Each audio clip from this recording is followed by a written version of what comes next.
I am thrilled to be welcoming you all to Reset for Renewal here, November 19th, 2024. We find ourselves in the middle of extraordinary times, and it seems like we've been having extraordinary times for quite some time.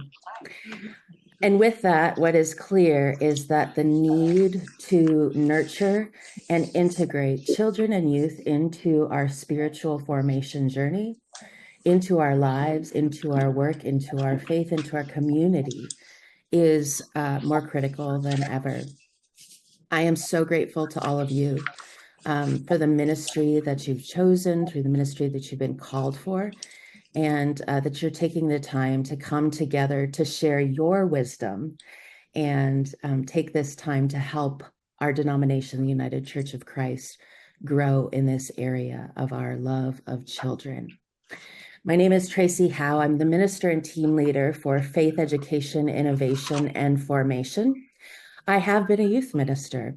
I was a youth minister, a high school youth minister at Christ the Servant Lutheran Church in Louisville, Colorado for a couple of years.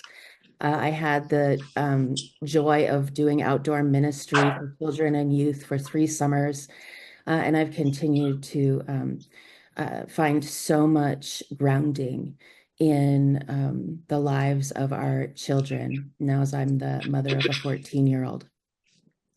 As you prepare your hearts and minds for worship, we're going to be going through some virtual worship that was actually produced. It's all original content produced for the United Church of Christ and our worshiping communities, originally for General Synod 33. I chose these videos, though, specifically, and these songs and these liturgical pieces for our time together now for Reset for Renewal. So as you're familiar that if you're signing on virtually, you need to keep your display muted, but I do invite you to sing along. You'll see the words come up and on these screens, particularly the first one that's going to be led by the children's choir. And if you're in that room together there at 1300 in Cleveland, please do feel free to sing along. You know, you'll be in sync with one another, even though there's delay through the virtual. I do hope that you enjoy particularly this first song. And then we'll move through some really important integration with our breath, which, you know, as people of faith, I understand so much of the living Holy Spirit through my breath. And finally, a song to kind of ground and frame our journey for this time together. It was written by a dear friend who died a couple of years ago, who was dedicated, like you, to building the world we want to live in. And with that, I invite you to take one deep breath as we worship together here at Reset for Renewal.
which are our hands, which are God's hands. The world is in God's hands, which are our hands, which are God's hands. And justice will come when it is embodied in us. And justice will come when it is embodied in us. And justice will come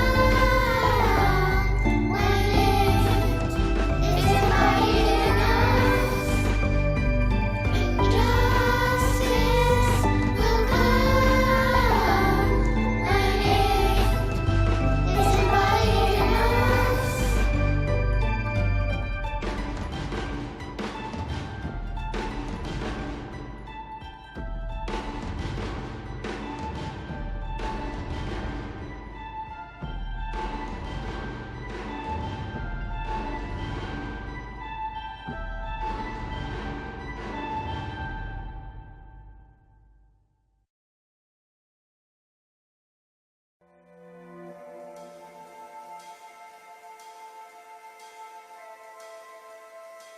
These bodies of ours are vessels and containers and temples, and we house spirit, and we also house human nature and emotions.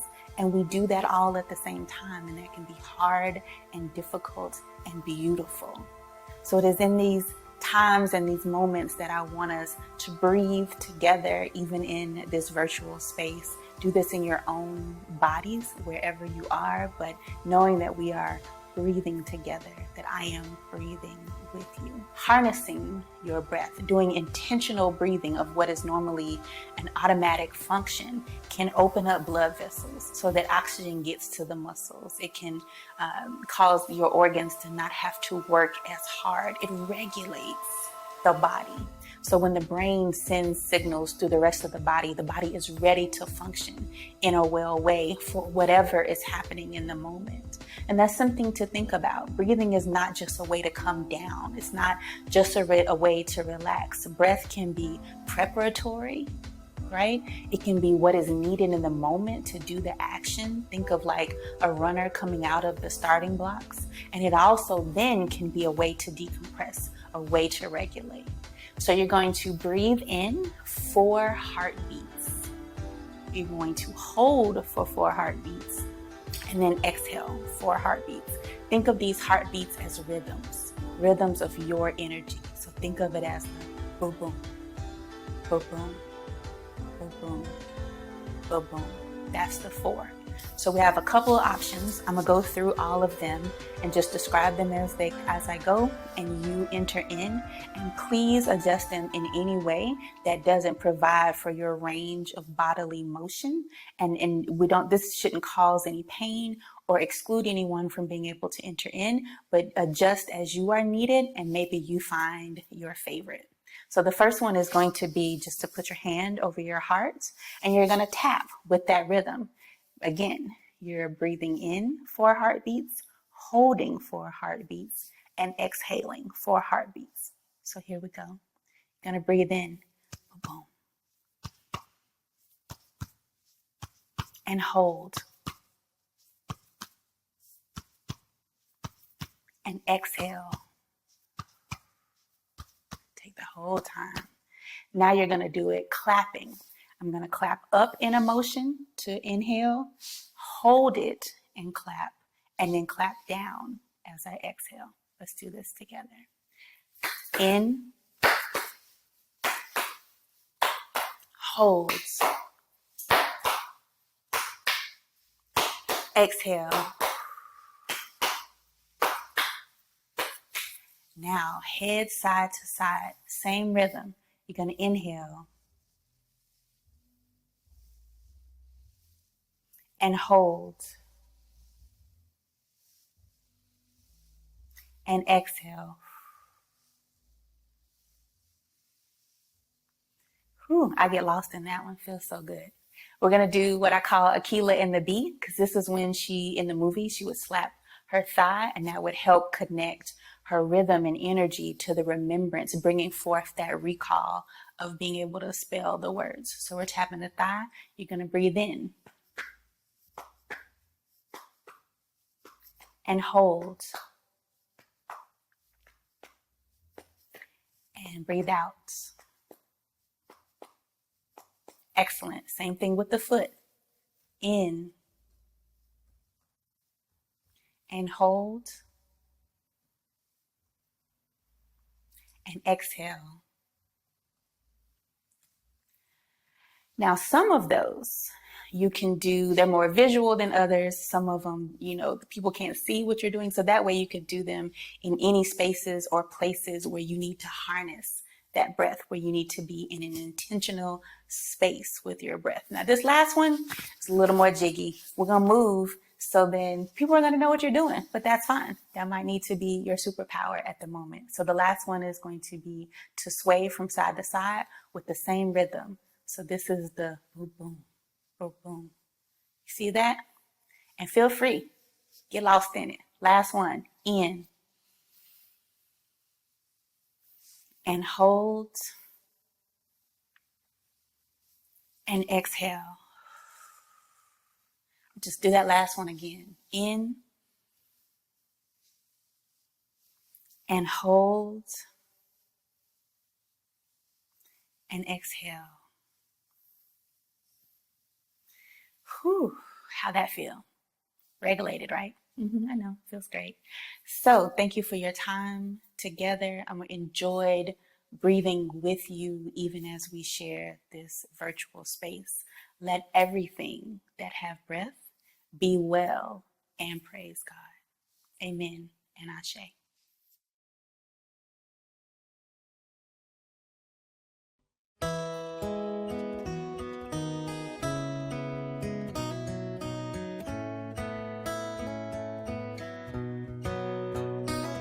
We lay one brick at a time, and we take one step at a time. In this revolution of the heart, building a new world, one brick at a time. And we throw our stone in the pond, its rings go far beyond, until all God's creatures are circled in, building a new world, one brick at a time. The old world falls apart to make way for the new. Don't be afraid and don't lose heart.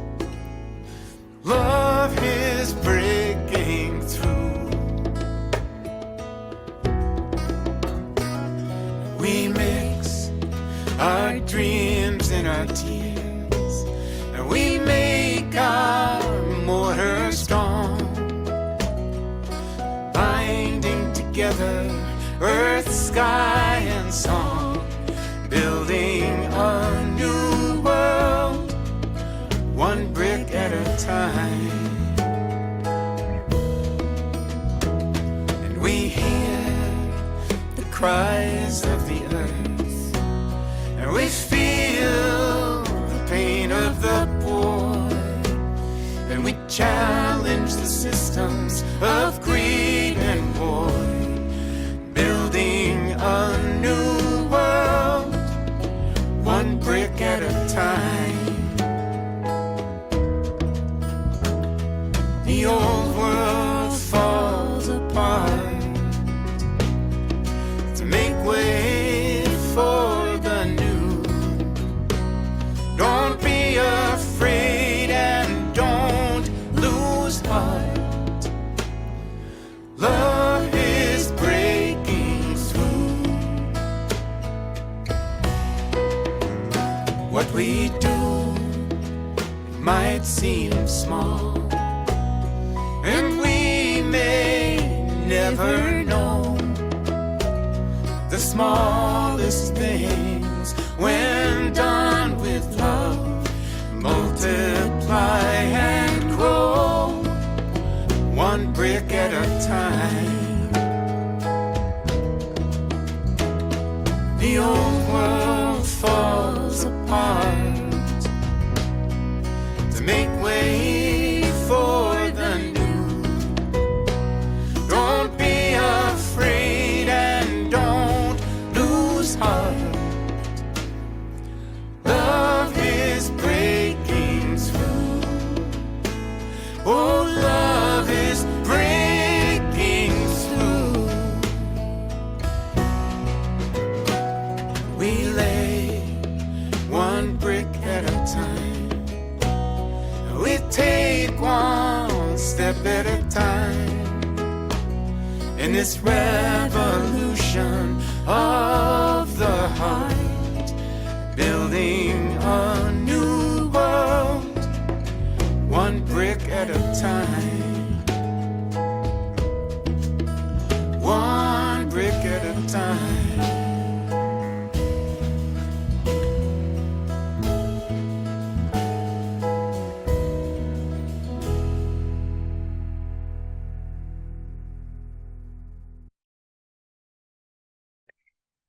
Beloveds, as you go forth today, I pray that God's Spirit fills you, that you feel freedom in your body and in the community that is being woven together through this very event and through your ministry, to shed your tears, to express your joy, that they would be mixed together in the soil, in the good, ongoing work of God, that we might build together, and that we might build together for and with our children.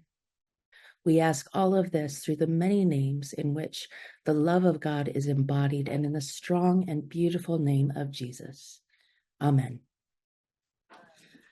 Good morning. Good morning. To those online, to those in this room. It is my prayer that you have had a restful night. Welcome to beautiful Cleveland for those that have just joined us here. And most importantly, thank you to our leadership team who has put this conference together, especially in my absence. So I am grateful to be working with a group of people who get what we do. I'm a mom, so I have two little people at home / school somewhere. And one of the books that my son loves is called The Rabbit Listened. So I'm not going to read it to you in its entirety, but there are a few pages that I think will help us frame our time together.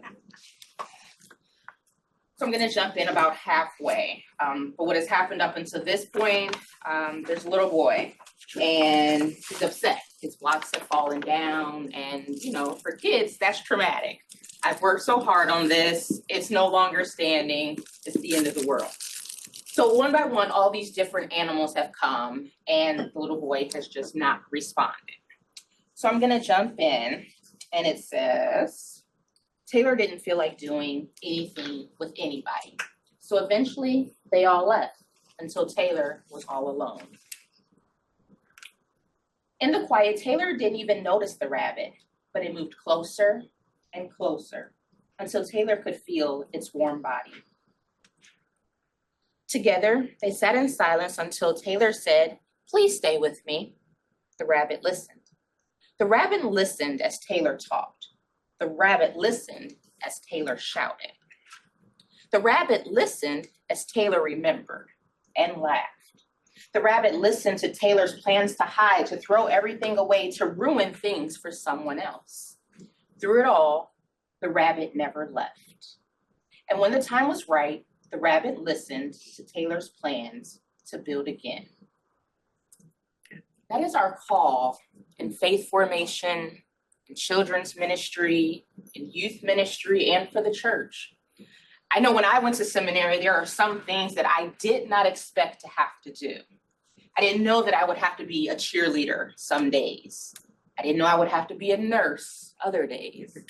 I didn't know that I would have to solve the world's problems through the eyes of a 2-year-old, and then jump up to a 72-year-old who's having the same crisis.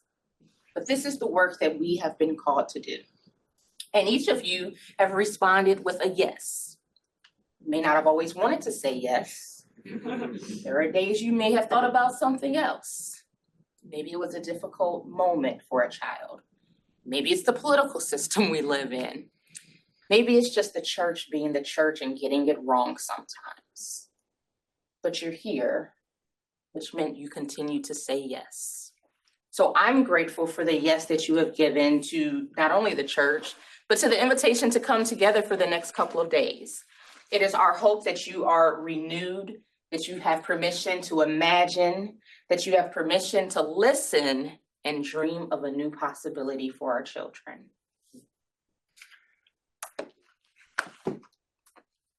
My hope for us here in person, for us here online, is that this could be a very connective moment, that we can meet colleagues and friends and people who are journeying alongside us. If there's one thing I've learned in my work in children and youth ministry, is that it can be very exhausting, and at times it can be very isolating. And so I really do hope that by sharing this physical space, this virtual space, we will continue to work towards a network of friends and colleagues who can support each other, who can help each other, who can rely upon each other when we need. And so as you go about the many, many different workshops and keynotes and exercises and activities and games throughout these couple days, I hope that you would take a moment to connect with the people around you, to the people in the Zoom room, to the people in the physical room, that you would maybe even get someone's contact information, that you could stay in touch beyond just these 2 days, because this is going to be an exciting time together. And this time together alone is not going to sustain us through this next year, let alone the long journey. It's in the connections that we make as we continue to reinforce them, maybe step away from them for a time and step back into them when we need. That's what's going to sustain us. And the last bit of my hope for our time together is that you might be inspired. There may be an idea that is offered during one of the keynotes. There may be something that somebody says that they do at their church that you think, oh my goodness, that would be a wonderful thing for my community. Take that and write it down. Actually write it down on a piece of paper, because that helps it to stick in our minds. We are going to be full up with different experiences, content, knowledge, getting to know people in a new space perhaps, maybe waking up at 6 a.m. to catch an Eastern time conference. Write it down, and that will help plant the seed. And those are the things that are going to grow in the future. Because again, it's after we all depart from this conference that the real work gets started. Those are my hopes, and my delight is that I get to hand it off to some wonderful friends who will be leading us, grounding us in children's ministry together. Mark, oh gosh. I don't know how to pronounce your last name, you just asked me. DeVries. DeVries, thank you, I would have said it right. Mark DeVries and Aquila Ligande are joining us from Ministry Incubators. They are a partner organization who's been working very closely with us on the Love of Children grant. And they are two very delightful human beings. Please take it away. Nobody else wants to hear from me anymore. Thanks, Tyler. Of course. Well, we are thrilled to be with you all. This is a, like children's ministry, much of what we're going to be doing in the experiment, we're going to be trying some stuff. We'll do some things hybridly online. Tomorrow, we'll be split. The virtual folks will all be together, and we'll all be together. But today, we're going to try some things kind of back and forth. You all probably know that our friends at the Lilly Endowment blessed the United Church of Christ with a $1.25 million grant, which is part of what got you here today. Any thoughts about why they might have said, we'd like to spend $100 million to talk about Christian parenting? There are about 80 organizations that are in this process. Any thoughts about that, either online or here? Why would they? Because it seems that families are stepping away from the church. Yeah, exactly. Churches are looking for young, tithing families with children. Those are in short supply, right? Any other thoughts about why the focus on Christian parenting?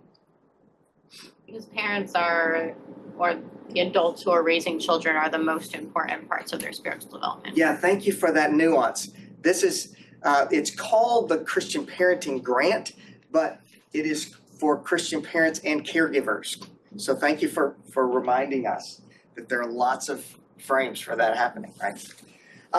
Well, we want to take just a few minutes to get to know each other.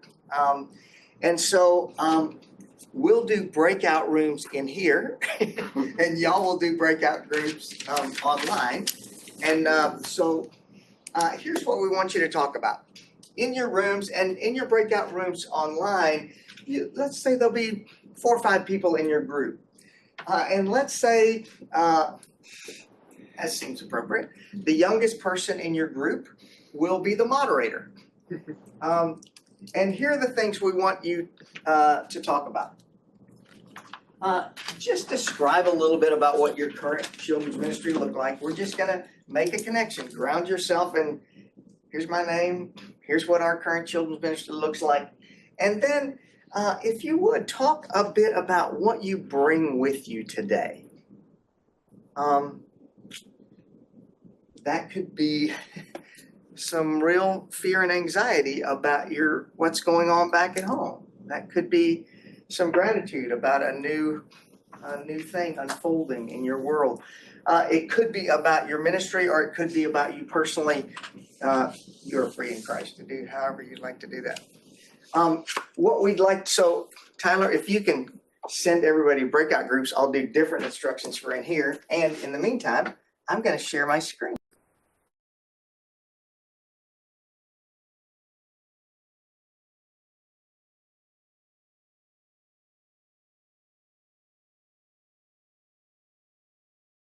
Any sort of interesting observations you want to make of, wow, I really enjoyed, or it was kind of interesting that, anything you want to name about your particular group? Hearing like multiple places, new growth, in unexpected ways, like very inspiring. Yeah. Wow. Yeah. Wow. Because a lot of times when you talk about church, you're not usually thinking about That's right. new growth and inspiration. That's right. Oh, right. no, yeah. I'm here to bring a different energy. And they were like, and we thought we'd never have any kids again. And now like dance classes and all this, I was like, oh my gosh, it's amazing. So yeah. Very cool. Inspiring. Yeah. Dance classes. I know. I was like, you guys need to tell your story to the whole group another time. But that's very, very cool. Yeah, dance classes. How did you hear that? Everyone's doing dance classes now. Have you It's a heard? thing. Yeah, it's across the country. Where have you been? Bringing the kids back. Yeah. Great. Anything from y'all's groups? Say also new growth and lots of outside Sunday activities that are bringing in the community. Okay. So kind of thinking outside the box of the normal, let's have Sunday school and beg people to come. Yeah. We spent time getting to know each other, truthfully. It was lovely. We just spoke about where we are in our individual roles and what we do, and asked questions of each other, and may not so have done as much of the assignment, but getting to network and get to know each other. That was the That's assignment. definitely That was perfect. perfect. That's You're right. Exactly right. Our friends who are online, could a couple of you maybe give observation or feedback of things you experienced or heard in your breakout group? That's what I was just going to say. Hi, Debbie. I know. I was going to lean over here. Hi, Debbie. That's okay.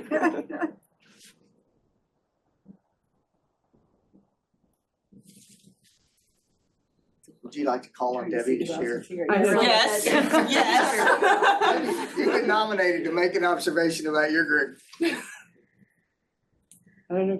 There are two Debbies. It's the other one, right? No. All right. The common frustration of children's activities being every minute of the week, so that it impacts when we try to get the children. But the group agreed that Sunday evenings were a good thought. One church was doing it well, and another one needs to boot out their Boy Scout troop to some other date. Great. Anyone else online would like to just make a little observation about your conversation? Well, thank you for taking a second to, you all have plenty of time, we'll make time to go back and forth. We'll do this again in this session. But please look at the people in your group and say, I'm so glad I got to be with you, and then go sit down back where you So were. glad I got to be with you. New Jersey. Central Jersey. Your brother in Eli. Yeah. And Princeton, yes, okay, cool. Yeah. We were just talking about this so long ago. Okay. A water bottle in here. The water in it. I need to figure out where the water. I have good little. Is there water? Bottled water? You know where the water's somewhere? There's some bottles. Water. I have water. And I will say at the break, I'll give some broader hospitality. All right, friends. So, just to give you a little bit of an introduction of who we are, and at the B. To give you a little introduction of who we are and what we do. My name is Akila Lagande. You might have heard a little giggle. Kaylee and I were just talking about Akila and the bee, and now I have a breath movement to match my life. So, thank you so much. If you see me over there just tapping away, y'all know I'm just trying to regulate my nervous system. I live in Long Island, New York, but I'm originally a Buckeye. I'm from Ohio. Born and raised in Dayton, Ohio, and I went to the College of Worcester, which is just 45 minutes from here. So I'm feeling all my Midwest coming back into my soul. Which is pretty much like Long Island. Which right? is, yeah, Dayton, Ohio and Long Island and Queens are pretty much the same. Like I can't tell the difference when I travel between two. Let's see, I live in Long Island with my husband. We have no kids, we have no pets because he's more than I can handle.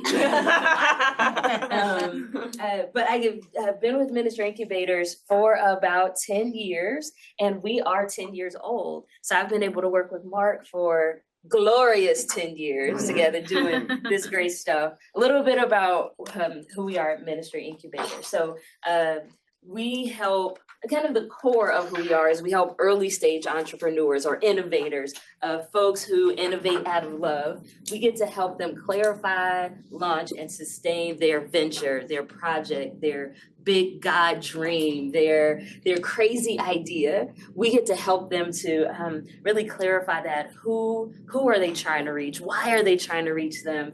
And then we help them to launch it, to get it off the ground. And then how do we keep it moving? How do we sustain it? The folks that we get to work with are really the people that the church looks at and have no idea what to do with them, right? So the folks who are like everybody in this room, pat yourself in the back and say, well done, wild one. You know, like the church often doesn't know what to do with people with wild, crazy dreams. But we want to do a dance class with children at church. I'm the senior pastor. Who does that? Right? But you had this great idea to do it, and it's bringing kids in. It's bringing families together. So we like to work with y'all. Y'all are our people. We love you. God bless you. So we get to work with those kind of folks that want to kind of take what they do, whether in work or in ministry, and overlap that with what they believe. So we believe that, you know, at the core of what you believe can really grow something beautiful for yourself and for the church. So we do things like coaching and consulting with organizations and with individuals across the country. We have a couple of core events that we do. We have something called the Hatchathon that sounds like hackathon, and that's kind of done on purpose. So a hackathon, right, is where you get a bunch of tech folks together to try to crack a code. So they might have this gnarly problem, they want to crack that code. A hatchathon is you bring a bunch of innovators in a room, and we're really trying to crack the code of this idea, of this project, of this venture, of this wild dream that they have. So we spend a couple of days together working through all these elements to crack the code in this special thing God has called me to do. What else do I want to tell you? We have about 15 or so coaches and consultants across the country. So we don't really have a home base, really. If we did, it would probably be Nashville, where Mark is. But we're really spread across the country from East Coast to West Coast, down to the South, and all the way up to New York, where I am. I think that's it. Anything else you want me to tell the good people? Beautiful. All right, I'm gonna pass it off to Mark, and we're excited. We're gonna play some games today, so get ready. Yeah, in this first session, we sort of want to frame the work of family ministry,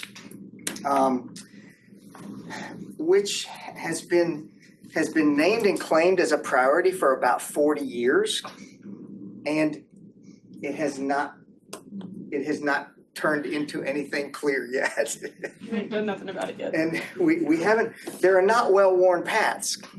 And part of the challenge is, in the church, we like to do the things we know how to do, even if they don't work.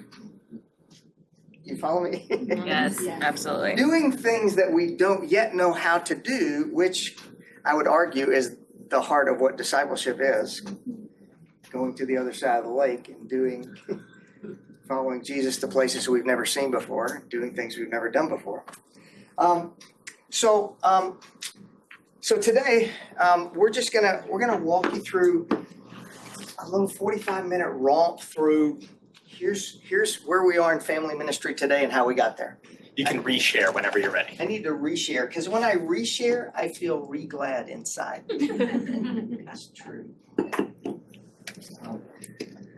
Okay, how are we looking? Is it up there? Yeah. It is up there. Oh, see how things are working out for us? Okay, so I want to start with what we're calling the face of Christian parenting. The first thing is just this generational isolation that is, it is in the church, but that is reflecting the culture. And more, the busier and busier we get, we throw people into these generational stratas. All the children are together, all the youth are together, all the old people are together. And what we know about faith development is that we are formed not just when we are with people that know exactly what we do know. So we had, I did youth ministry for 28 years at one church in Nashville, Tennessee. And we had a girl in our youth ministry. I was very excited when she joined the youth group in 7th grade. She seemed like such an amazing kid. And after 6 years, she had basically done nothing in the youth ministry. She had not come to Sunday school. She didn't come to youth group. She never went on a trip.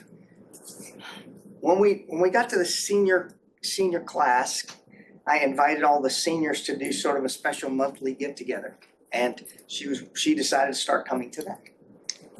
And I found out where she had been all those 5 years. She had been teaching the 1st grade Sunday school class. She had the little kids who looked up to her. See the vertical coming? She had little kids looking up to her. She had old people that thought she hung the moon. And that was an extraordinary context for faith formation for her. But dang it, she didn't come to youth group. Who needs you? If we can form, and so what we've built is a system that intentionally excludes kids from the very sources that will lead them to greater faith maturity, which is to be exposed to lots of adults. One of the things I love about smaller churches, I'm going to talk a little tomorrow about the beauty of tiny children's ministries, is that kids get to be known because we don't have a lot of special programs for the two kids that are there. One is a kindergartner, one of them's in 6th grade. They just get to be a part of the system. So I love this quote from, it hangs in the University of Colorado Library. The generation that knows only itself is destined to remain adolescent forever. And so part of the invitation of this Christian parenting initiative is to find ways to generationalize this work of children's ministry, rather than saying, I know, let's get a better curriculum for our kindergarten kids. Anybody know what this shape is? It's a one-eared Mickey Mouse. It's the one-eared Mickey Mouse, or the inebriated snowman. So this is about 40 years ago, a guy named Stuart Cummings-Bond came up with this image of how the church treats children and youth. So you have the program of the church right here, and the program and the children and youth ministry over here, and they only tangentially meet. And then we wonder why the kids don't stay around in this bubble when we taught that the only ones that stay around become youth leaders. Well, not the only ones, but they become youth pastors or children's pastors. They can't imagine getting integrated into the total life of the church. And part of this, the beauty of this initiative, is that we're going to play with some ways that we can bring this loop in. We're not suggesting that you don't have children's programs, that you don't have youth programs, but this isolation piece just doesn't make sense. The more professional a church is in its children and youth ministry, the more likely they are to have someone who is the rock star for the children or the youth. Like, this person is the one that knows all their names. This is the one the kids think about when they think about, oh, I really, and often when a youth director or children's director leaves, they say, oh, we got to get one that really relates amazingly to kids, and they're the one. And often I've found that sometimes these folks get threatened when kids connect more to a volunteer than to them. What if we said, but that's a pretty fragile bond, one staff person to a kid.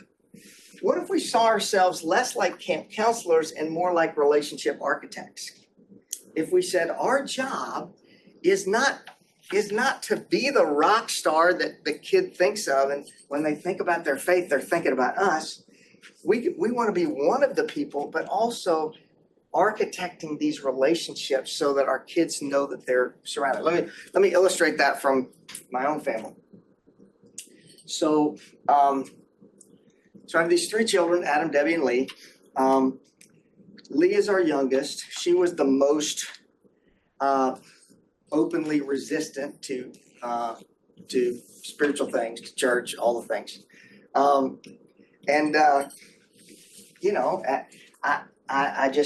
I thought, as a minister, I should do something. So as she was sort of she also at 11 years old developed a horrible allergy. Did y'all get those up in you're in? Yep. She became allergic to her father. And I would come in for the hug, and she was like, oh, nuclear waste is touching me. And I mean, it was pretty heartbreaking, really. I mean, those of you parents that had your kids sort of step away for a season or push back, it's really hard. Add to the hypocrisy, I'm writing a book at that time called Family-Based Youth Ministry, in God's beautiful sense of humor. And my kid will not talk to me. So I just decide, I know the easy solution here. more family devotions. That's what we need to do. So I bring out the Bible, and, I can put honey on the Torah. I mean, there's gonna be marshmallows. I mean, this is gonna be great. I mean, everybody's gonna love this. And I look across the table and I get this. And that was my wife. And then my son, who's, attention deficit kid, he's just off in space, And then we got the middle child, the good one, and she's raising her hand going, can I share my verse? I got a verse. I have a verse I learned. And then there's Lee, just like air escaping from a tire. I love Bible time. So we're not quitters. We hung in there for at least 4 days. I said, Susan, do you think, I said, I don't think this is working. And she said, you think? So we just took a break. Now I'm feeling all this shame about, here I am trying to talk about family and ministry and all the research. And so I had the camp council. I was going to be, I want to tell the stories about the big impact I had on my children's lives, right? So I'm at least 13 years old. I walked down the hall. It was 2 years after this all began. I walked down the hall and Lee's on her bed. She's facing away from me. I can see her feet, but I can see she's reading her Bible.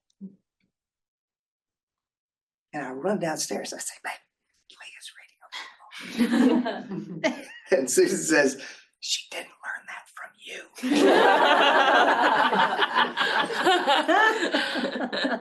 And she's absolutely right. She learned it. She had Taylor, her Sunday school teacher. She had Mary Pillow, who was her small group leader. This is Nashville, remember? She had Nancy Hart. That's not her last name. Nancy Hart, who was just a designated hugger in her group. She had Evelyn, who's this crazy woman who kept going to Uganda doing mission things. She had her pastor, Todd. She had her brother, who by that time had become the youth director at the church. She had Erica. Erica was a key player. She had Erica, who was her youth leader, who just was crazy about Lee. And wow. And Erica did what the bunny did in this story, right? I was not much of a bunny with Lee. I was much more of a bear. And somehow in the ecology of that system,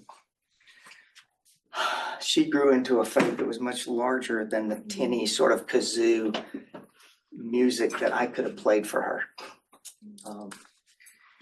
There is a movement afoot in Christianity in America that isolates all responsibility on top of parents and just says, parents need to do better and try harder. Now, that does not feel like good news to me. But often what passes for family ministry is, parents, you need to do better, discipline your kids better, make them come to church, whatever it is, right? So we can overcome the generational isolation by using the platforms that we have, whether it's Sunday school or worship or special events, service projects, whatever we have, as a thinly veiled excuse to connect children and youth to wonderful adults. And here's the beautiful thing. It doesn't matter what we do. Well, that's a little bit of an overstatement, but whether we go play putt-putt or go bowling is irrelevant. We're just creating a context for those relationships to happen. Here's the next one. Christian parents today are deeply afraid, as I was. What if I do all this stuff and my kid ends up not believing in God? So I want to show you a little video, and then we'll process it here. A little video of what we can imagine as we redact what happened is there were two siblings, And they knew how they could flip out their mom. And that was by saying, I don't believe in God. And so in this video, you just sort of see the awkward, they placed the camera in the kitchen and the kid, you barely will hear him, I don't believe in God. And then you'll hear the mom express herself. We did cut out some language from the mother that is not appropriate for all settings. Probably would be fine for the United Church of Christ. So I would just pause the video real fast. Okay.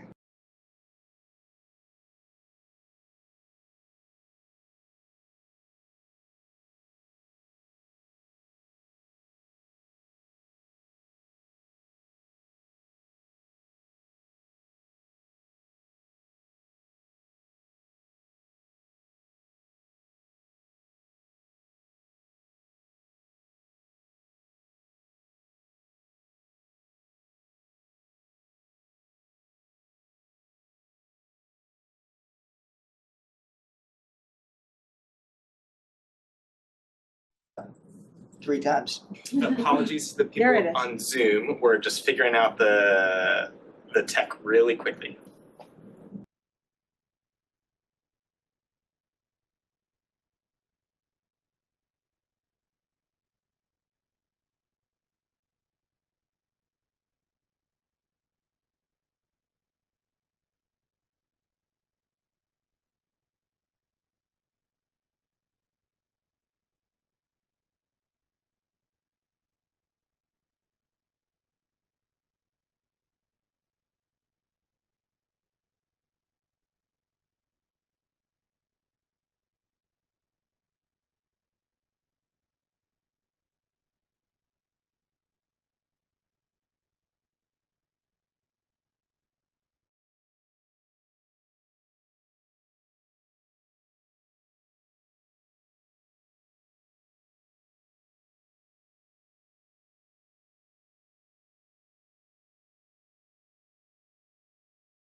Apologies to the people online.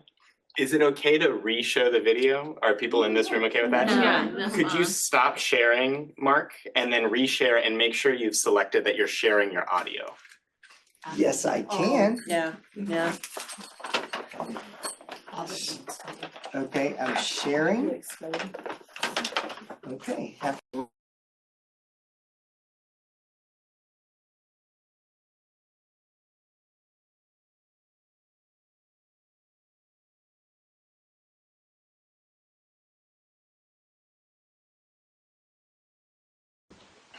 You're an atheist. Break, Michael. All right, you know what? We need to start going to church every week. I've had it with us. I don't believe in God. You got yourself confirmed, and you said to the bishop, Yeah, but a lot can happen. You can think. oh, a lot can happen. All of a sudden, you can just quit believing in God? Yeah. All of a sudden, there is no God. Yeah. Well, let me tell you, you want to know there's no God? Then you're going to get absolutely nothing. Nothing for Christmas, because that's what Christmas is about, is Jesus Christ.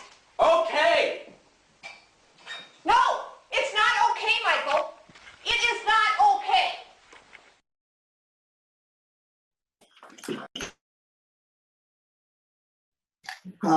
Reflections? Ouch.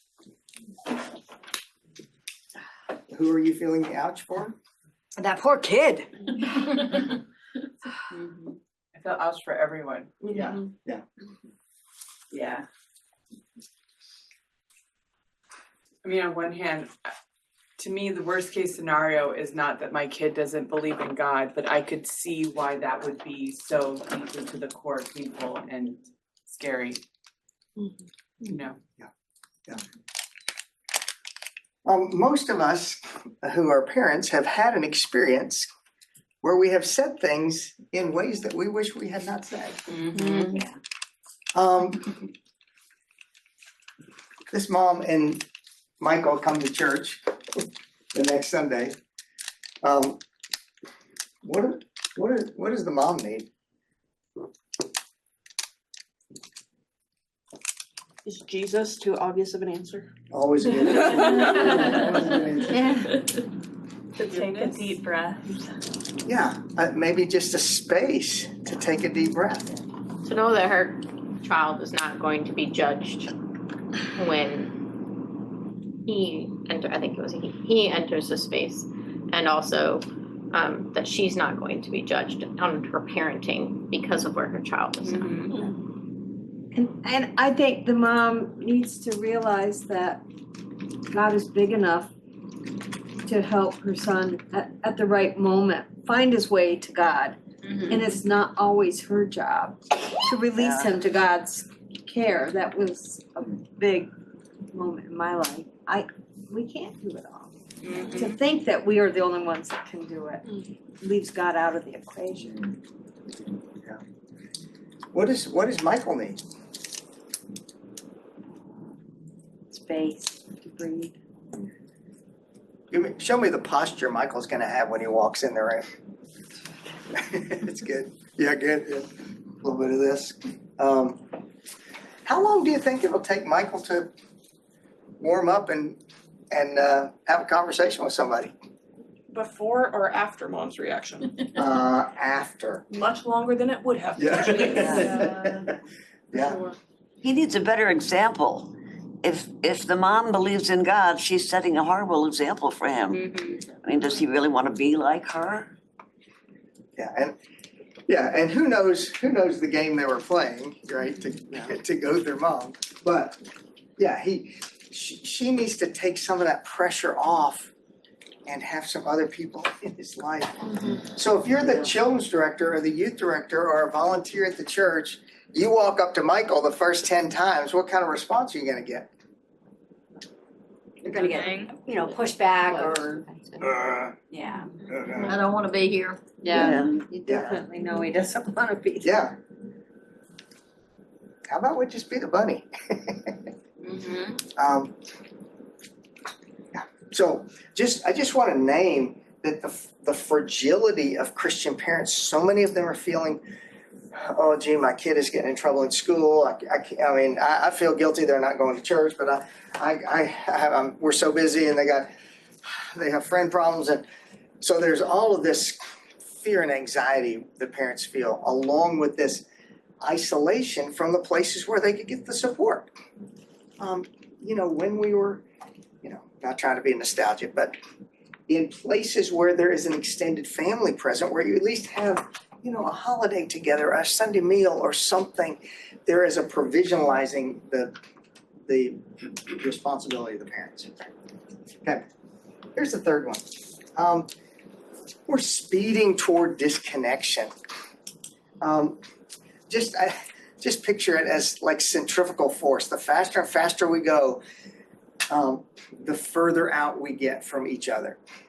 And we're doing everything we can to make kids' lives as busy and full as they can. And then the church becomes yet another thing to keep them busy. But I keep hunting for, and we found a few examples, of places where our work with children can be in the flow of their lives. Rather than saying, you go to school, you play your sports, or if you're older, you have a job. How can we fit in the flow of your lives? Well, there's a ministry we'll talk about a little bit more tomorrow in Marion, Indiana, called Wonder Space, which is an indoor play area in the poorest county in Indiana. And they have created this portable indoor play space. And 5,000 people in this little town have come to play because it gets cold in Indiana and they need a place to play inside. And from those connections grows all kind of other sort of ministry of presence and whatever. But that they wrote a Lilly grant as well. And one of the case they made to Lilly was, we've already got people coming. most churches are trying to figure out how to get children there. We got kids coming. Now help us. So now they've launched these grief groups because so many of the kids have parents that have died or incarcerated or whatever. Anyway, finding places. I think one of the things the church can do is be a convener. We can create a space, and we'll talk a little more tomorrow about milestones and markers. Things like the back to school. Doing a back to school event where there's a special party in a backpack or whatever gift, here's some schools, a gift card for school supplies or whatever. Things like, on that Easter Sunday or on that Thanksgiving Sunday, finding ways to say, this is the time people are going to gather. Let's do something special to help them connect. Okay, so of course, the research is clear about the power of parents in faith formation. I mean, that's been clear for about 40 years, and all the new data keeps confirming that. So I'm going to play yet another.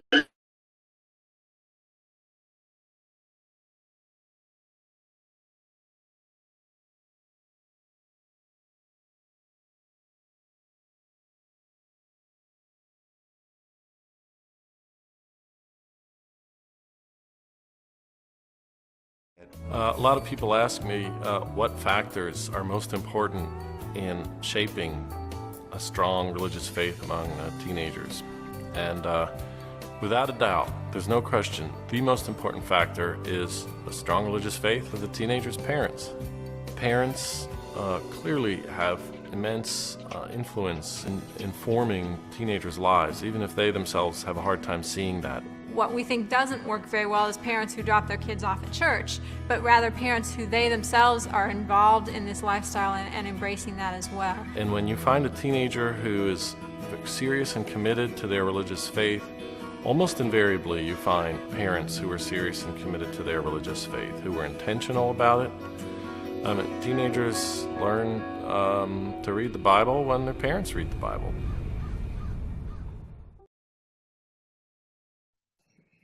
Yeah, so, and that was, it's probably 20, 30 years ago, the National Study of Youth and Religion. There have been multiple studies since that time. Now, I want to just name a nuance. A lot of these studies identify what the key factors for faith formation of teenagers. But I want to name that might be short-sighted. What are we really looking for?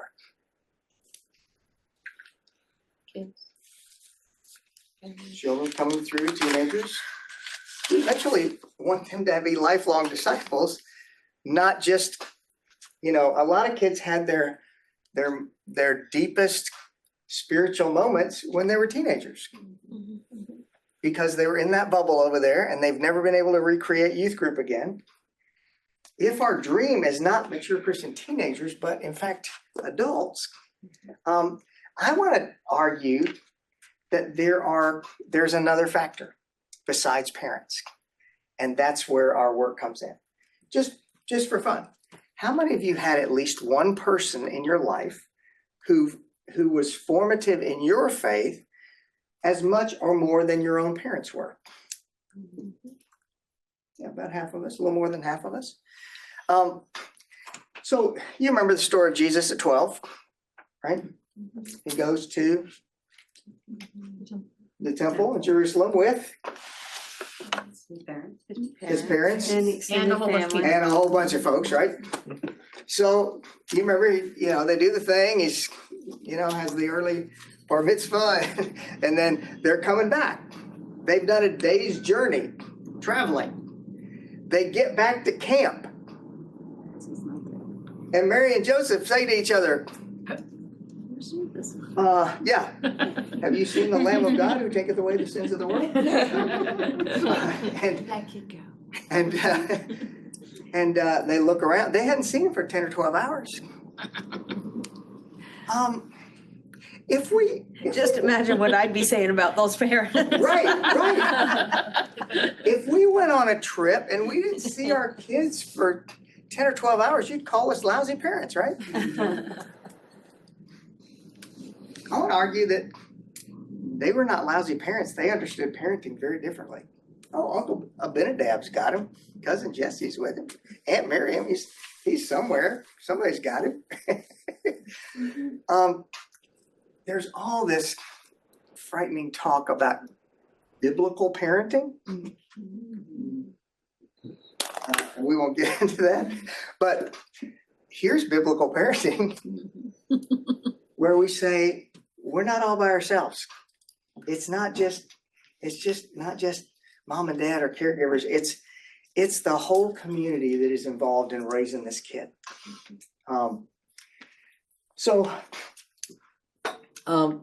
This I just want to picture it this way.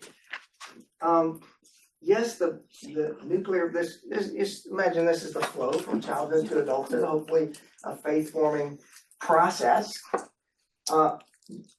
What I want to name with this is that children and youth ministry often happens outside of that flow. We take kids outside of the natural flow of their families and extended family, and we do it up here. Now there's still value in doing separate things just for kids and youth, but we gotta find ways to make this connection more clear. So I've just thrown a lot at you. Comments, questions you want to throw out before we move to the next little piece? I think one of the things I wrote down was like for myself to remember is asking these questions to parents. What are your faith practices? And then where do you want to grow in your faith practices? Because as I'm hearing you talk about teens and our children learning from parents and the adults in their lives, maybe the adults have a gap that they want to meet and don't know how to. Yeah. And that helps the full family. So I'm just adding that. Yeah, and it's a real point of power. Instead of saying, let us give you techniques for getting your kid to behave, we say, how about you continue to grow in the directions you want to grow, and in the wake of that, not that parenting books are bad, but just it does feel like most of our support of parents is really behavioral and transactional, rather than sort of recognizing that who they are is what's going to imprint on their kids more than the ways we get them to behave. Yeah, it always drove me nuts when I heard, well, so-and-so can't come to, youth group today because they got in trouble. And I was like, Yes. that's the wrong, pardon my, I know I can't say this, but I think that might be the wrong answer. Okay. Bring them, That's right. don't let them go to, I don't know, the sleepover, but like, yes, bring them to church. That's when you say thank you. Yeah, I'm like, okay. They like to come so much that it's a punishment. Thank When you first introduced the slide, my immediate question, so the context that I work in, I recently started doing a series called Faith at Home. And in doing this, I more so found that it was young parents between the ages of 40 and upper 20s that they themselves were disengaged from the church as a child. And so what the series we're hoping to do is actually providing spiritual practices for the adult to overflow into the lives of their children. Because I can teach it to the kids, but if the parents are lacking that same knowledge, then how are they going to take it home with them? That's so good. And parents will do things for their kids that they won't do for themselves. Mm-hmm. So there is an eagerness among parents, like there is no more hungry point to grow than when a parents have their first child. That first child, by the second or third child, they're, I got this thing. But that first one, they want to get it right. So yeah, anyway. Yeah, that's a great And they insight. want to get it right with religion too. There's often a coming back to church of adults when they have young children, because even though they may have been disengaged, there's that, well, I want to teach my kid about the church. And so how can we invest in the parent there as well? It's okay. I've thought a lot in the last year or so about my own religious upbringing because I was a church plant kid. So I spent hours every week at church for almost my entire childhood because we did 2 different church plants in 2 different states. And what that implicitly taught me about that all children, like everybody is valued in the church, and that I always had a place. And it wasn't alone with the other kids or with the other youth, that I was always important and valuable no matter what. And that just my presence was important, and how much that has impacted how I view myself in the church even now or wherever I enter a new church space. Yeah, that you have agency because people saw you as capable and able to make a contribution. No matter how old I was. Yeah, you can set up chairs or put the flowers out or, so good. Those of you online, feel free to jump in, or also feel free, Tyler's watching the chat, so if there are things you all just want to knock around with each other, feel free to do that as well. May I just say two more things? The first is that I have my confirmation class right now.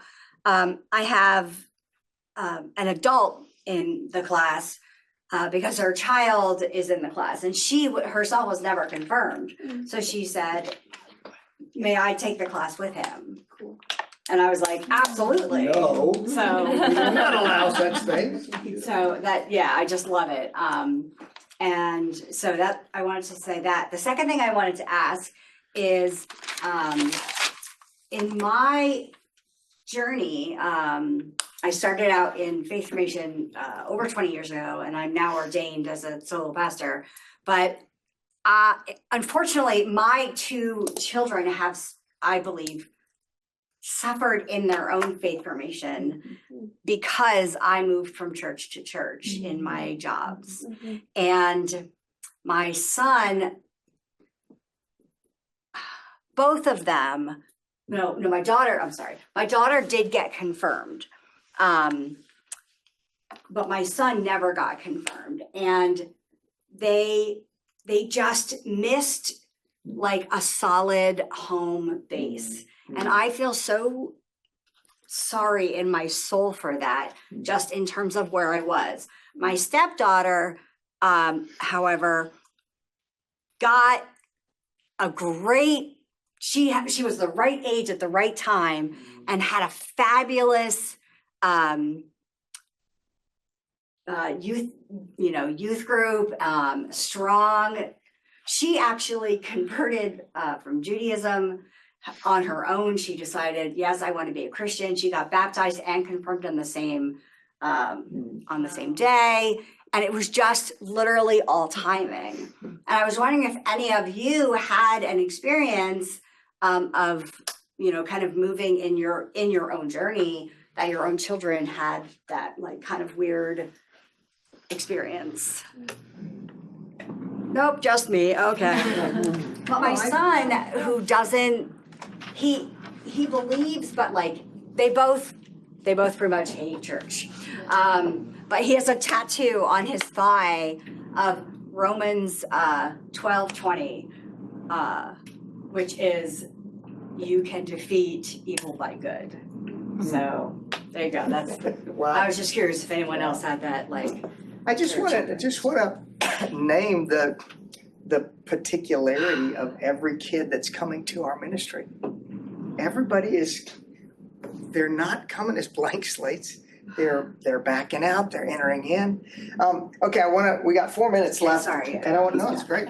So It's not uncommon. Yes, not uncommon. It just gives a short time for people to respond. I want to introduce you, especially folks online. We're going to drill into this a lot this afternoon. Folks online, I want to introduce you to what we consider these 7 models of family ministry, 7 platforms through which we can do family ministry. There's some overlap between them, but I just want to name them as you all are workshopping ways you might apply this in your context. The first one is just broadly the cloud of witnesses. That's that picture of the relationship architect. That we're being intentional about building an arena where kids are surrounded by adults who cherish, listen to, honor, love, call out their gifts, right? The second one is milestones and markers. That's like a quinceañera. It's like confirmation. It's baptism. It's finding these moments in a young person's life that we can maximize for impact. Yeah, there's lots we can talk about those, but you're with me on milestones, rites of passage sort of things. Formation at home, this, there's a big movement around creating kind of faith boxes at home or family devotions. Our lean here is simple is best.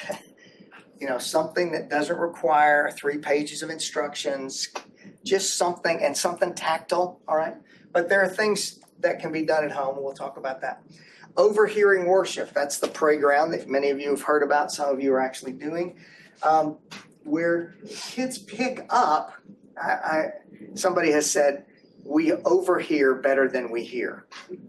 When people are trying to say something directly to us, we often put our guard up. But when we're listening in, there's often an openness. And so just kids present in worship. The third one is children-specific programs. So creating an opportunity for, whether it's Sunday school or VBS or whatever it is, that those are thinly veiled excuses to surround kids with lots of adults who know. Just being known. Part of the formation of my kids is they're walking down the hall and say, who are all these people who know my name? Right? It's just, but we can do that through these children-specific programs. Also, community or compassion-focused things. Let's go pick up trash in the neighborhood. Let's do something at the nursing home. But it's ways that we can be alongside. Often having a third object to focus on is much easier than saying, let's just talk together, an adult and a kid. And the last one is just intergenerational fun events. Putting something together where adults and kids are in the same space. It doesn't matter if we're riding go-karts or doing the 3-legged race or cooking barbecue. Just things that connect them. So these are all pathways, entryways into this sort of Christian parenting work we're going to work on. We have come to the end of our first session. We need to bless the folks online to have a bio break and the folks here as well. Tyler, any final comments? Okay. No, not for Okay. Well, bless you all. Thank you. We'll have another session all together today, but we'll look forward to seeing you again, and blessings on you. We're going to take a 15-minute break, and Tyler's going to give you some hospitality notes.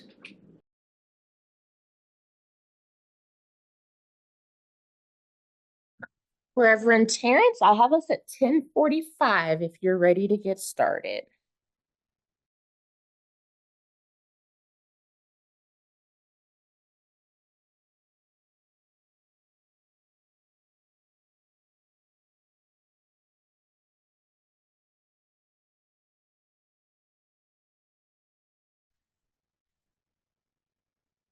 Awesome. Well, hello all. As we are coming back into the space, I am so excited to be in virtual community with you. So I am going to invite everybody back in, and we're going to get started with our next session, which I am super excited to be leading with you all. And let's get this pulled up so you can actually see what I'm talking about.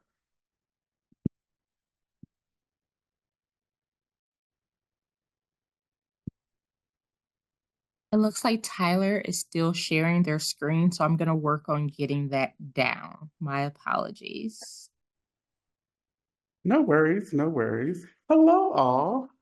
So excited to be in virtual community with you today. While we're working on that, I will go ahead and introduce myself. My name is Reverend Terrence Mayo. Pronouns are he and they.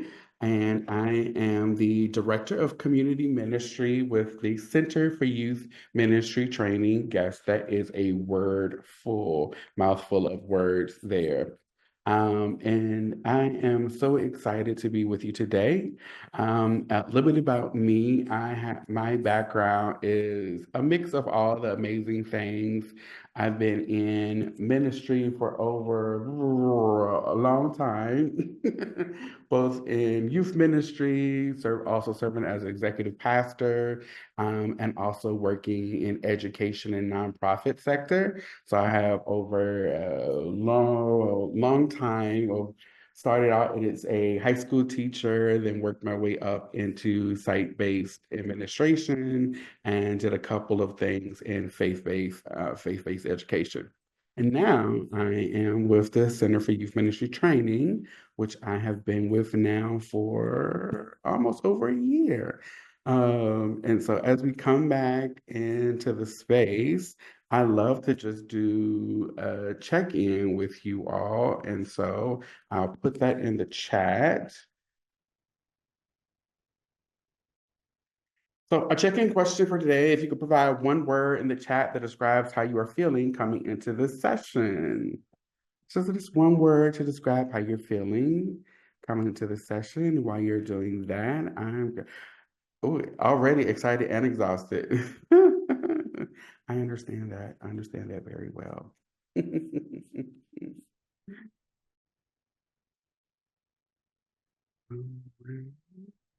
Thank you all for that.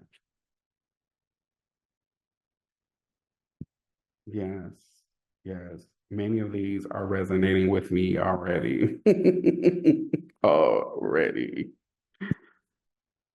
Okay. Let's go ahead. Energized, curious, excited, grateful, hopeful. Also, exhaustion is real. We accept that as well.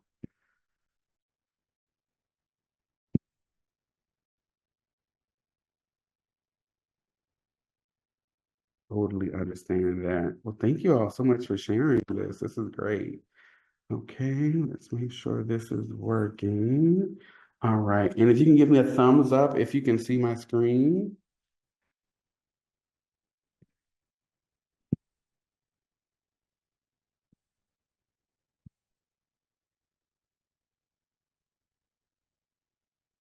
Okay.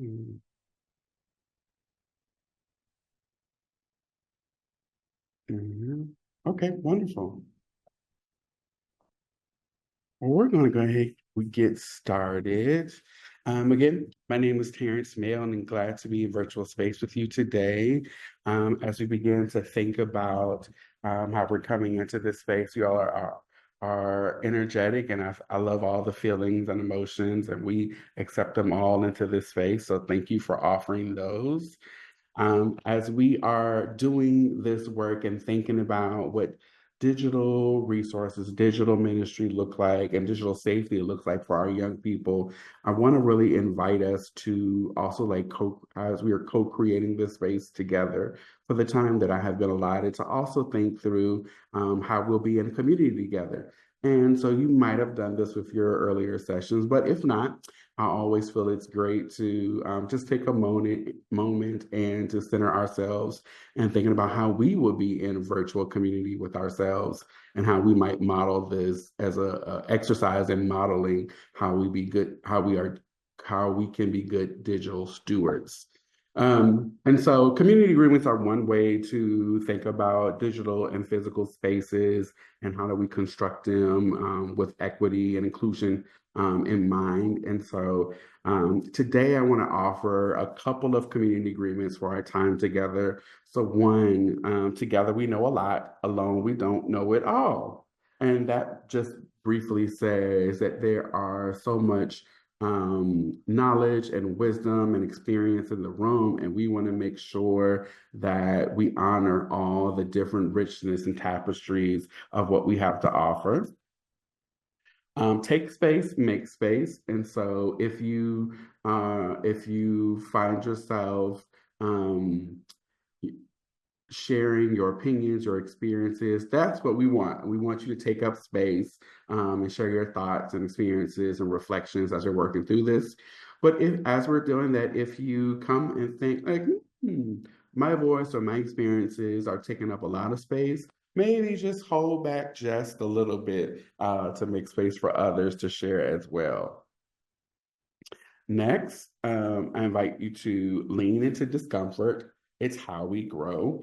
And so we know we all come from a rich tapestry of experiences and wisdom. And so sometimes we may have two different truths that might be both true at the same time, but make space to learn from others. Uphold what's confidential. What we learn leaves here, but what we say stays here. And so if someone shares a private story or specific information about youth or families that they work with, maybe not share their specific names or that specific family, but do share what you learned from what they offered into the space. And lastly, do your best. Be curious, be respectful, and also take care of your bodies as we're doing this work. And if we can agree to those community agreements, if you can just use your emotions to give me a thumbs up, a heart emoji, any of those would be great. Awesome. Thank you all so much. And it's also, if it's a community agreement that you'd like to offer into this space, definitely feel free to put that in the chat. And we will add that to our repertoire. Thank you so much for the hearts, the thumbs up. I appreciate that. So if you have realized, we will be co-constructing the space together. And so what that means, I will not be talking for 60 minutes because there is so much wisdom within the space. And so we will have some time for some breakout conversations. And so as we're doing those, we invite you to, if as possible, have your cameras on just to increase psychological safety so people know who they're talking to. And that way we can also make sure that we are bringing our full selves into this space together. Okay. Awesome. Thank you.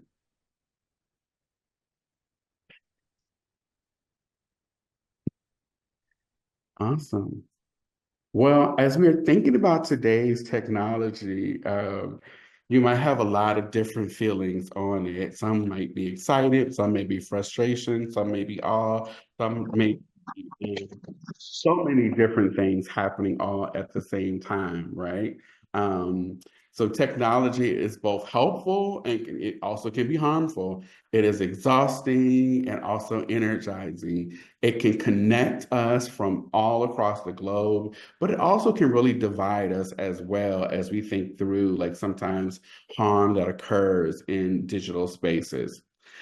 Technology is multifaceted. And so as leaders, youth ministers, pastors, we also have to have kind of a multifaceted approach as we think about how to really think about our young people and how they're using technology, but also as leaders, how we model what healthy engagement with technology can look like, and also how to be resilient when things don't go as planned.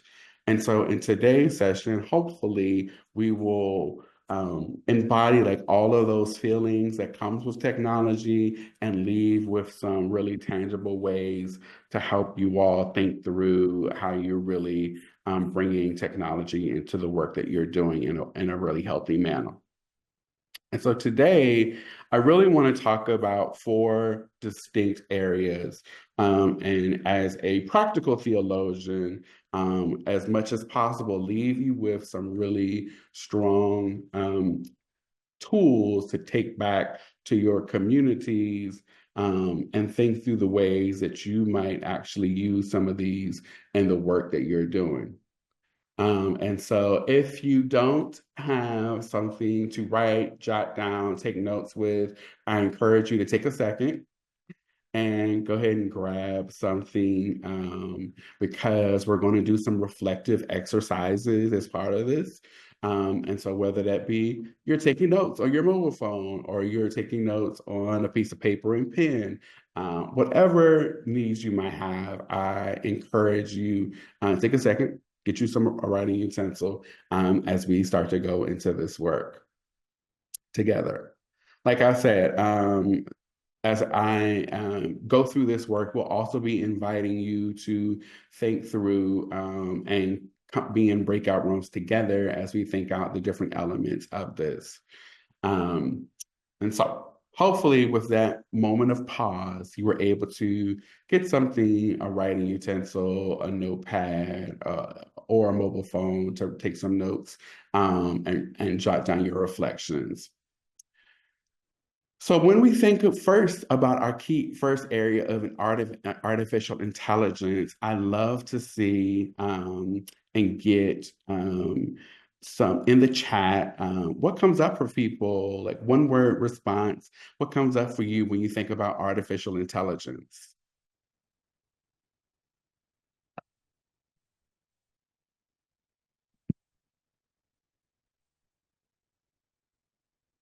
Mhm. Fear, a tool. Ooh, stolen artwork. Absolutely. Distrust. Yuck. Environmental devastation. And we're going to talk about that some, Tracy. Fraud. Unknown, wasteful. Love-hate relationship. I absolutely love that, Tiffany. Thanks so much for that. Our future. Yes, thank you, Amanda. Unreliable. Yeah, so you already have the answers. My job is done here today. Thanks so much. It's been great. No, these are so wonderful. And also it really talks about the breadth and depth of the experiences and what people are what the research is also saying when it comes to people looking at the multiple ways that artificial intelligence is already becoming a really big thing in our society, and it's moving really quickly.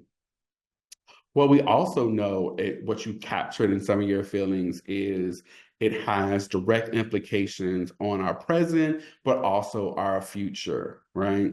And so you are kind of already bringing that in the mix.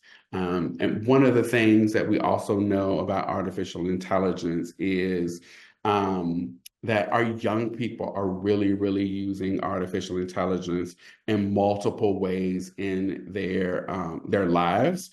And so it really behooves us to think about the ins and outs of artificial intelligence and how we best support them in it.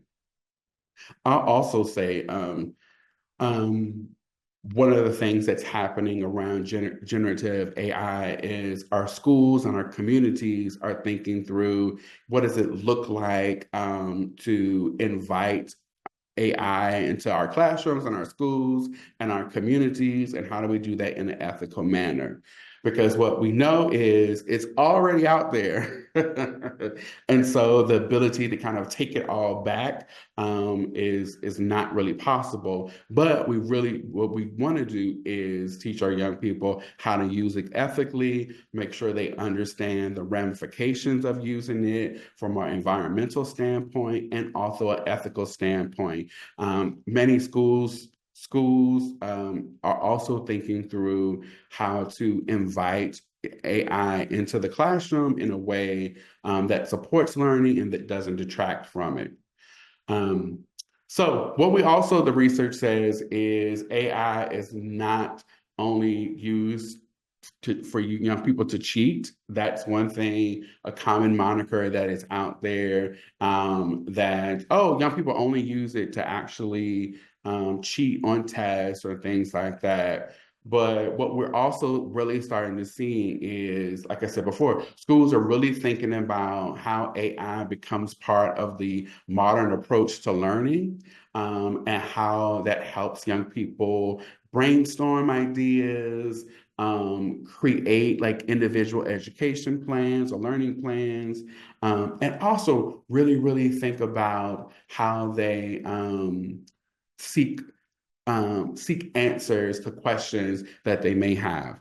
Part of the research also tells us that that's coming out is teens are looking forward to AI to help them answer questions that they don't feel that they feel afraid to ask adults around, whether that be sexuality, whether that be social or political unrest, whether that be things around gender. And so they're also using, not only from an educational standpoint, they're also using it socially as a way to just find information about the world that they're living in. Some of the positives of AI are it really can create a space to explore and create for them, and to delve into their creativity. Okay, why is my thing not moving forward? Oh no. Okay, sorry about, I don't know, let's see here. Come on, slides, what's going on?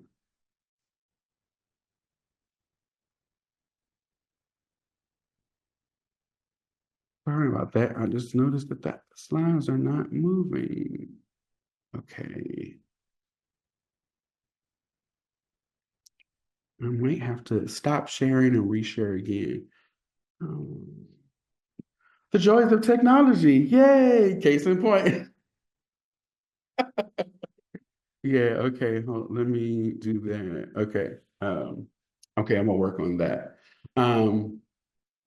So AI is also a place for them to use creativity, whether that be designing different visual or music elements, thinking about helping them to look at designing also like code and write code. And lastly, is a way for them to think through, again, like I said before, questions that they might be wrestling with and finding answers to it.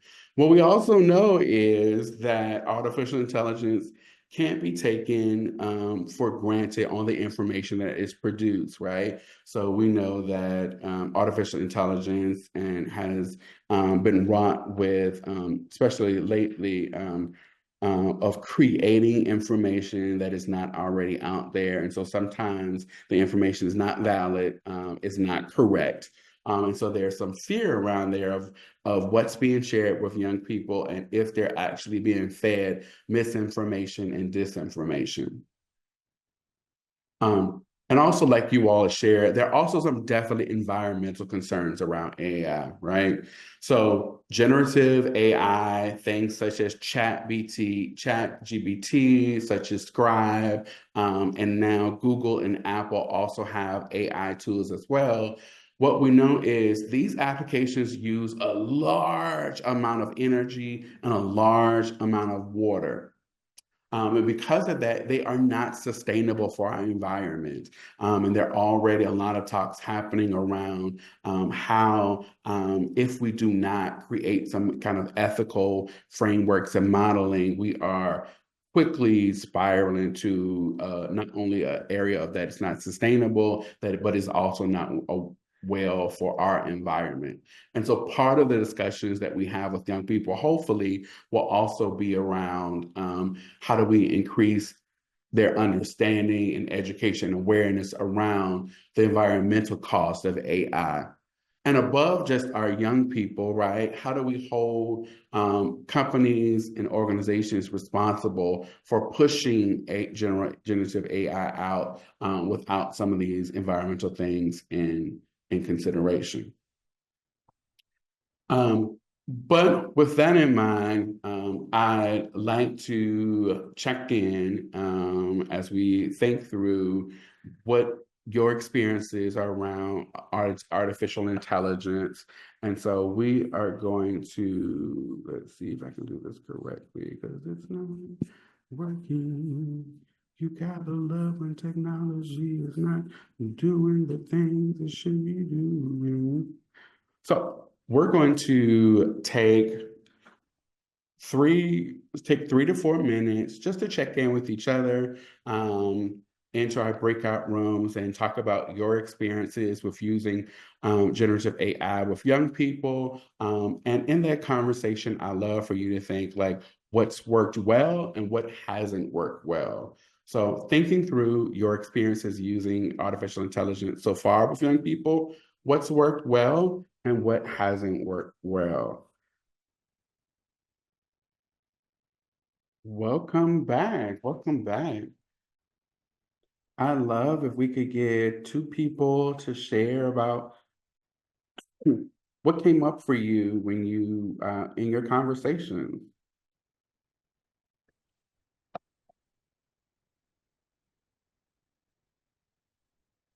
I will share about our group. We are all pretty distrustful of AI. We recognize that it can be used as a tool in some ways, but we expressed that we don't really have a lot of fondness, to say the least, toward AI, and it makes us nervous. Mm, mm. Thank you for that, Haley. Yeah. And thank you for bringing that into the space. I think one of the things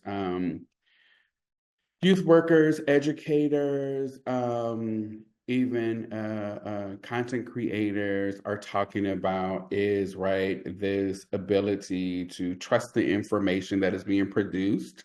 What we know is, not to get too techie about it, what we know is also some of the what we've also seen is like some of the information that is not only incorrect, sometimes it's also very biased about what is produced.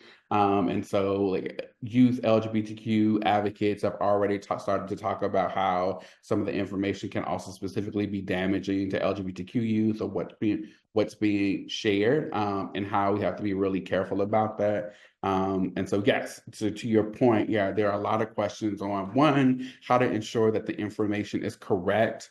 I won't go down the rabbit hole of like the multiple kind of prompts you have to do to ensure that some of the information is accurate. There are also, some generative AI apps also that are more trust might be more trustful than others. And so I always tell young people, instead of using like ChatGPT to do schoolwork, maybe use things like Scribe or Quillbot, or also checking with their schools to see what schools are actually resources they're providing for young people and parents and caregivers. So thank you for that. What else came up for people as they were thinking through artificial intelligence and what's coming up in their particular context?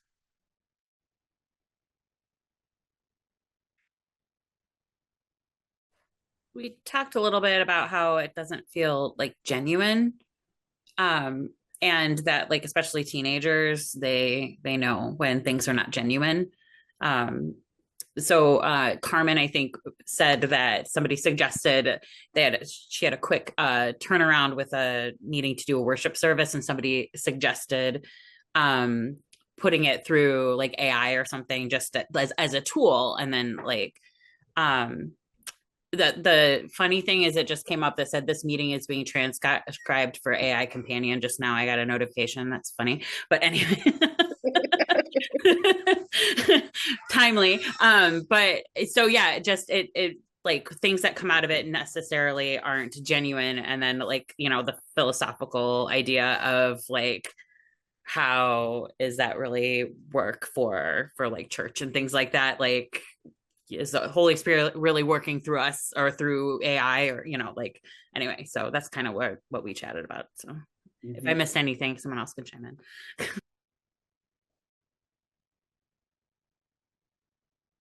Yep.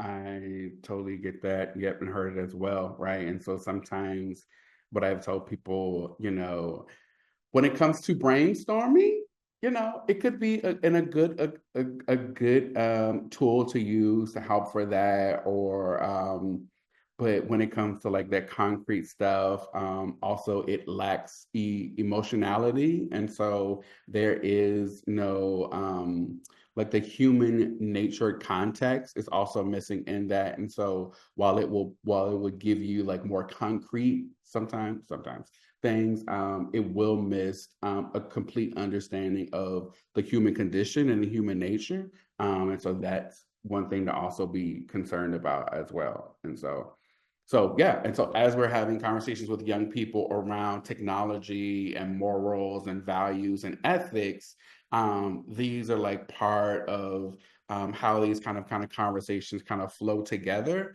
as we think about like where does these intersect, what is morally appropriate when it comes to specific AI tools, and how it misses, right, the values that we have, especially contextual based values as well, and in our community. So it misses those points. So thank you for that. So let me try to do this one more time. Let's share screen. Hopefully this works now. Do you have a hand that's raised, Terrence? There we go, Margaret. Yes, thank you. I just wanted to share my one and only experience with ChatGPT was fantastic. I used it in teaching sex ed. I got a very awkward question, what does semen taste like? And so I was just like, I wonder what ChatGPT has to say about this. And that gave a fantastic answer. And I got to bring that to my middle school kids and say it was from ChatGPT. And it just launched a great discussion and critique of artificial intelligence. So I encourage trying it. It was an awesome experience. Thank you for that, Margaret. Yes. Yeah, same. We have,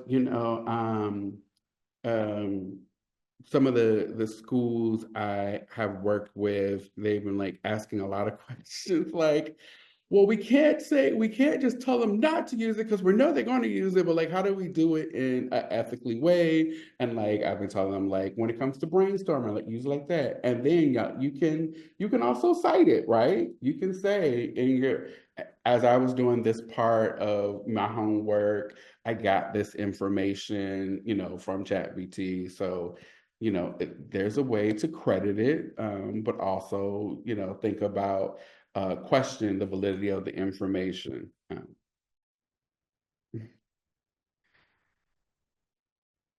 Thank you for these and sharing them in the chat. I see these as well. Okay, let me just try to share this again. Hopefully it'll work again. Okay.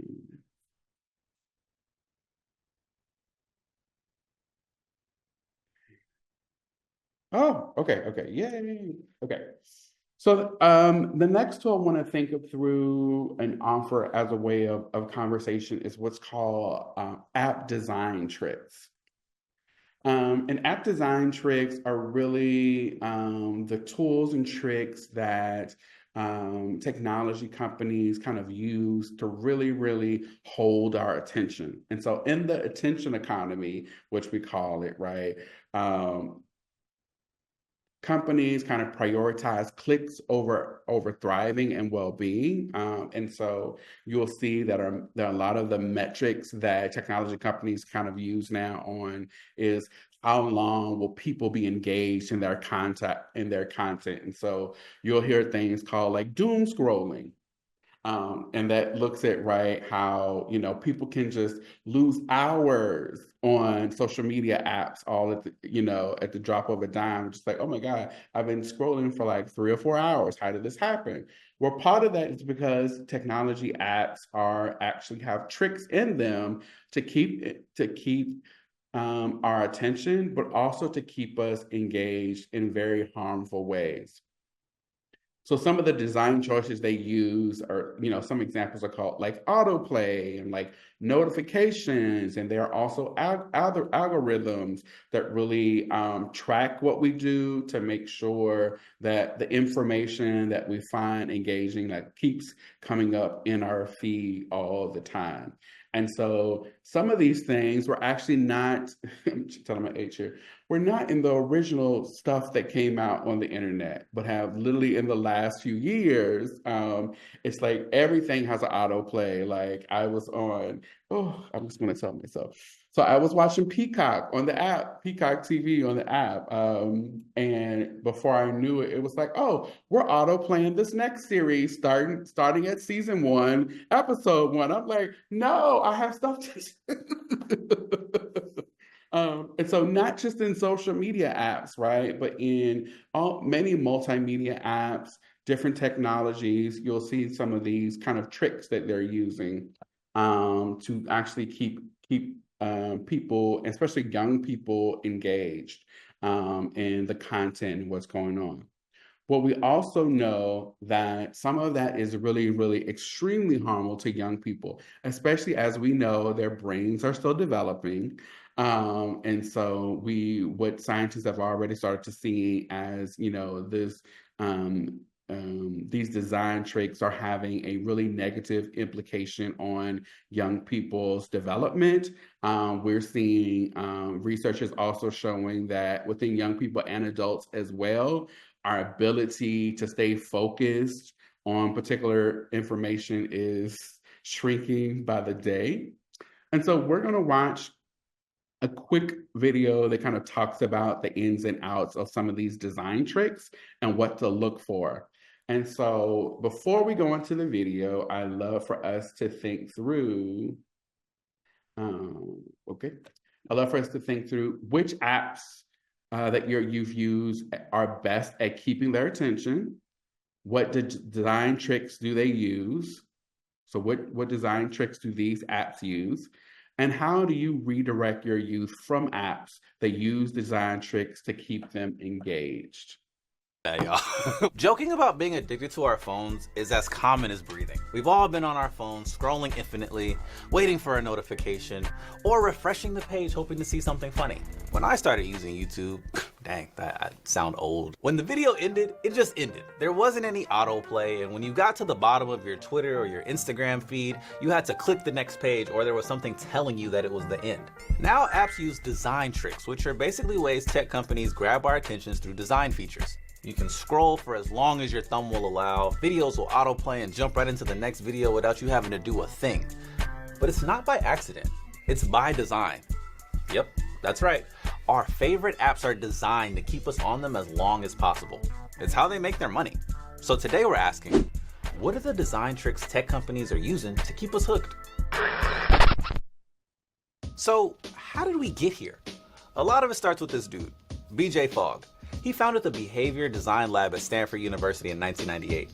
As a graduate student at Stanford, Fogg ran the first ever series of experiments to discover how computers could change people's attitudes and behaviors. He was inspired by this dude, B.F. Skinner.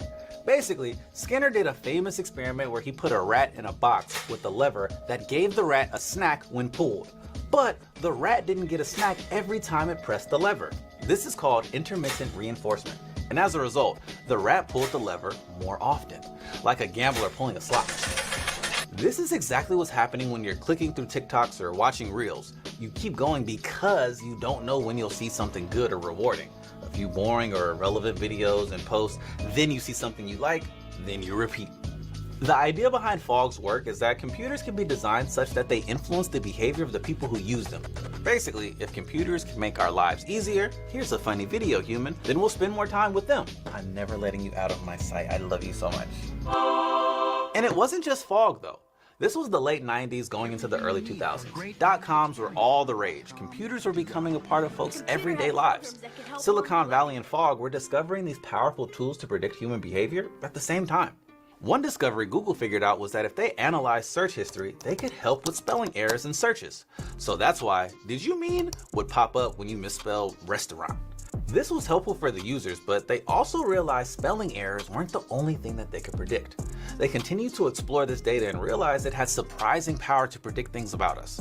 Those predictions turned out to be very interesting to people selling things, products, ideas, political candidates, and campaigns. So companies started selling those predictions. They realized the more data they had, the better the predictions were. Whether an 18-year-old to a 60-year-old, these big tech companies and companies in general want to ensure that you are scrolling and using their device for as long as possible. That's Emma Lemke, who started designing for us while still in high school as a multimedia coalition for young folks to share how online spaces should be designed safely and intentionally with young folks in mind. Because what that ensures is you are scrolling for longer, you're engaging for longer, you are able to generate for them more profit, and thus they want to maximize your attention at all costs, even at the cost of your own well-being, safety, privacy, security. And let's face it, folks spend a lot of time on online spaces. It would be a waste of my time to tell you to get off that dang phone. Plus, I'd be a hypocrite. Like, I spend an average of 7 hours a day on my phone, or so Apple says I do. That's 49 hours a week, or 196 hours a month. Basically, I'm spending 96 days a year on my phone. That's like 3 months. And that's very sad and draining to say out loud. Maybe I could have taken up wood shop and finally made that table and chairs I've always dreamt of. Or, knowing me, I actually probably would have just found another way to procrastinate. But the point is, we spend a lot of time on our phones, and there has to be an acknowledgement of how that's affecting us. And what those addictive features can do to you can have long-term impacts. It can result in a worsening of one's mental state. It leads to increased rates of anxiety and depression from scrolling and not being able to unplug. That can bombard young people with feelings of hopelessness. You can feel FOMO, which pulls you even more into addictive apps and to platforms that keep you scrolling even if you're not happy. The things we're seeing online can heavily influence our thoughts and ideas about ourselves and the way we see the world around us. But not everybody on all platforms are being affected in the same way. Facebook did a whole report acknowledging how their apps were negatively affecting some young girls' images of themselves. It's pretty complex, and certain groups can be more vulnerable than others to the negative impacts of social media. The creators of many addicting features were well-intentioned. The idea started as a way to enhance user experience and make it more engaging. But now all of that operates within an economy that gathers data from users and needs them on a given platform for as long as possible, interacting as much as possible to provide more data. A vicious cycle that none of us are immune to. But I have seen folks try to control the devices and not the other way around. Articles about teens going back to flip phones or adapting the uses of an app so that it doesn't have this constant feeling of extraction. Heck, the creator of Infinite Scroll even has second thoughts. So, if we have folks acknowledging that maybe we need to do something about the beast that is addictive apps, what are we going to do about it? Most of the people who are in office right now are of another generation, of a much older generation. And it's not their fault that they don't understand the complexities and the importance of regulating online platforms. But what that means is that those lawmakers need to begin to listen to young people as a way to inform their decisions and as a way to move forward quickly and decisively to create substantive legislative action that will, like I said, by design, really attack these business models and these operations of companies. But the big question is, okay, we will stop there so we can be good stewards of our time. And yes, so I will definitely share a link to the video, and my apologies for the technology issues this morning. So I love for us to spend let's spend like 3 minutes in our breakout rooms again, thinking about what we just digested from that video. So which apps that your youth use are best at keeping their attention? What design tricks do these apps kind of actually put into play?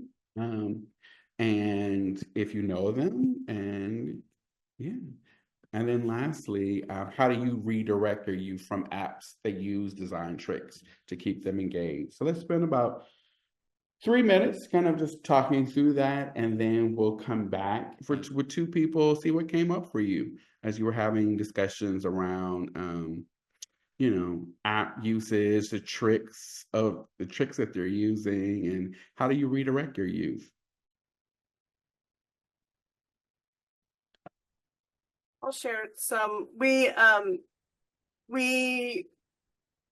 talked a little bit about, like if you just kind of bring up the topic with youth about what it's doing to them and how these apps are designed, and like they understand that, like, and we were also talking about how we will design events to be phone-free events, and just giving them an opportunity to put the phone away or turn in the phone for a couple of days or even just part of a day, and just remember what it's like to like look at other people in the eye instead of having a buffer between them, and how the youth actually respond by saying, we love this, like we don't have to feel compelled to respond constantly, and we can just be present.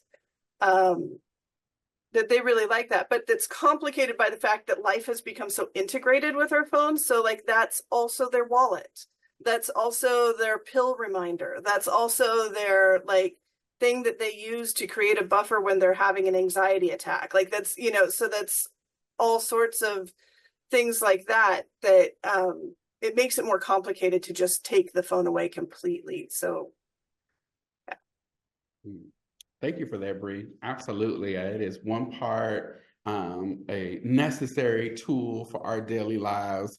On the other part, it can also, be a detriment to not only their psychosocial development, but also just their mental health. And so one of the things we didn't get a chance to talk about a lot today is what's called thinking traps. And it's one way of like how technology actually increases episodes of anxiety and depression, and how the need to continuously check the updates and respond quickly creates this really unhealthy cycle that becomes really sometimes hard for them to break. But thank you for thinking of like the utility of what the tool is, but also like how it can also really, if not managed well, can also affect their mental health. So thank you for that. Anyone else have a final thought, suggestion, question, reflection?